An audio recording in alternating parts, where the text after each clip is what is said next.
Hi, we'll be talking about the third song from Mysskin's film Psycho. This song is called Thaaimadiyil. I'll not be doing my usual disclaimers of why I'm not doing this in Tamil and how this is more of an appreciation than a review. If you want to know why, please check out my videos of Unna Nenachu review and Neenga Mudima review in this channel. I'll put those links in the description down below. So let's talk about lyrics. Lyrics here have been written by Mysskin, unlike the other two songs where Kabilan had written the lyrics. Here, Mysskin takes a very serious, sad, and yet a very sincere tone and approach towards lyrics. So he uses a lot of pure Tamil, very chaste Tamil, but he puts his feelings exactly in the right place. Again, this song is about pining. The previous two songs were about pining for the beloved or for the heroine. Here, it's for his mother. Again, we get a sense that he has wronged his mother or his mother's not with him. Either she's dead or estranged. Throughout the song, he talks about a lot of regrets as how he can't take time back or how he can't undo all the events. I must confess that I had to take my grandmother's help, my party's help, to understand parts of this song. ஞாலம்ங்கிற வார்த்தைகள்லாம் கண்டிப்பாக எனக்கு அர்த்தம் தெரியாது. So I took help from her and she explained a lot of the parts of the song to me. And it is such a heartfelt song. Again, a very sad, melancholic kind of a song, but very apt and very precisely done. Now let's talk about the singing and the composition of the song.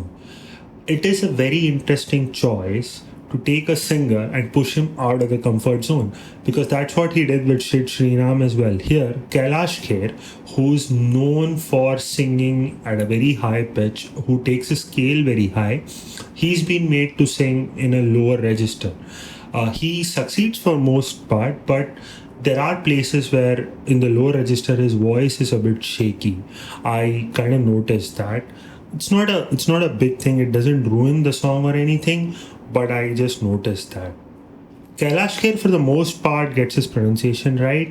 There are a couple of places where the na and na are interchanged, but being a non-Tamil speaker, I think we can give him that much leeway.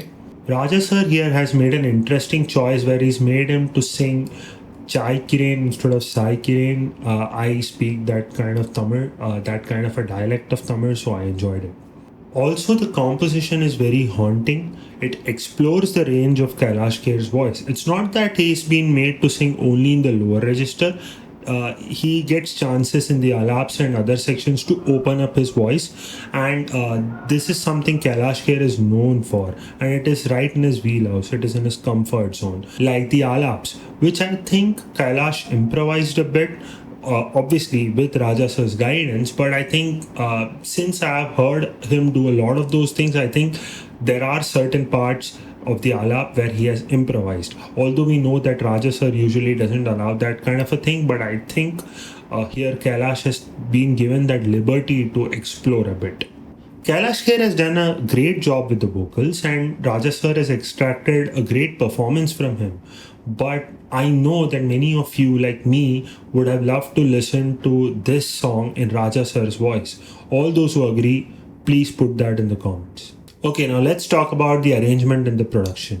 So the arrangement is fairly simple, like it follows a typical Pallavi Charanam Manu Pallavi kind of a structure, but the production is very modern, very ambient. There are a lot of signature Raja sir things, like the violins playing on top in a very mild sort of a way. Here they don't do a lot of counter melodies. They just provide chords, or they play like pads underneath the melody, but between the lines they do slightly go melodic. For me, a very interesting part here is again the groove. There is no definitive drum groove here, again like the other two songs.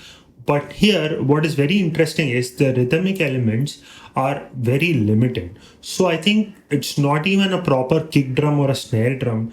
It sounded to me like a duff, right?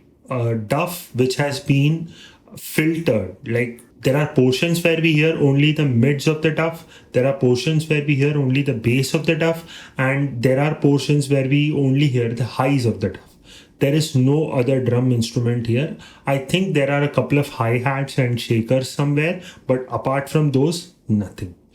Also, it is very interesting to note that the groove, the rhythm itself, and the sound of the rhythm instrument changes in every section. Like the first Pallavi, the sound is different compared to the Charnam, and the sound is different compared to the last Pallavi.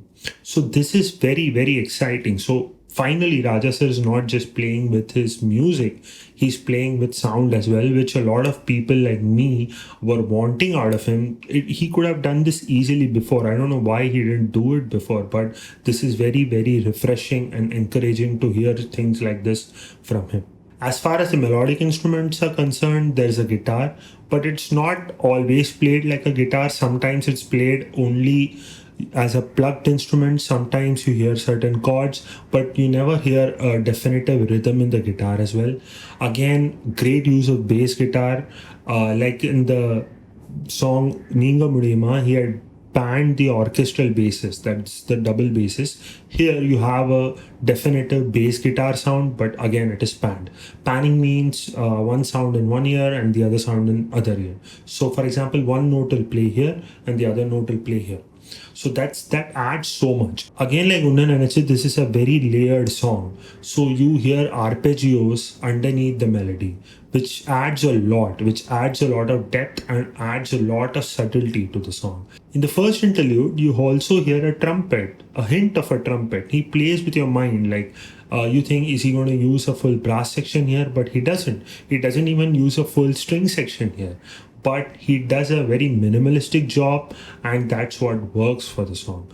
So all in all, again, a very, very solid piece of work, incorporating a lot of modern production and arrangement techniques, which is just a treat for us. So if you like this video, please leave a like. If you want to watch more such content or book reviews or poetry related videos, please consider subscribing to the channel. I need your support.